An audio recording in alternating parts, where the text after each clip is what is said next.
ये साफ तौर पे यहां लिखा हुआ है। एसआईआर आप क्यों करा रहे हैं, ये कारण आपको देश को बताना पड़ेगा, ये कारण आपको देश के सामने रखना पड़ेगा।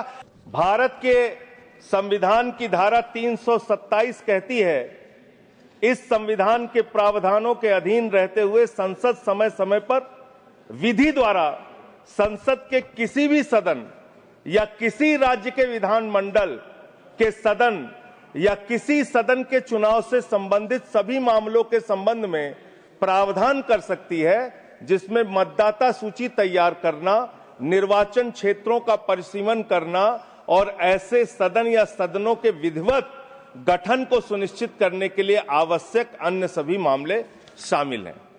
यानी कि चुनाव के मतदाता सूची बनाने से लेकर, परिसीमन करने से लेकर, चुनाव संपन्न कराने तक का जो अधिकार चुनाव आयोग को मिलता है वो धारा 327 के तहत मिलता है, संविधान के तहत मिलता है। उसी के तहत चुनाव आयोग काम करेगा।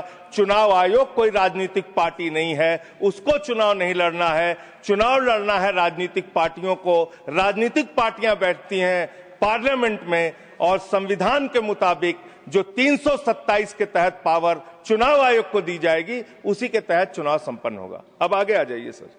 किसी भी निर्वाचन क्षेत्र या निर्वाचन क्षेत्र के भाग के लिए निर्वाचक नामावली में ऐसी रीति में जिसे वह ठीक समझे विशेष पुनरीक्षण के लिए निर्देश उन कारणों से जो अवलिखित किए जाएंगे किसी भी समय दे सकेगा। कारण अवलिखित किए जाएंगे, ये साफ तौर पे यहां लिखा हुआ है। एसआईआर आप क्यों करा रहे हैं, ये कारण आपको देश को बताना पड़ेगा, ये कारण आपको देश के सामने रखना पड़ेगा। ऐसे नहीं कि हम तुगलक हो गए हैं, हमारे दिमाग में सनक आ गई है, हम पूरे देश में एसआईआर कराएंगे। संसदीय शब्दों का ही इस्तेमाल नहीं, शब्दों का नहीं सर। प्लीज सर इसमें क्या गलत मैं कह रहा हूं?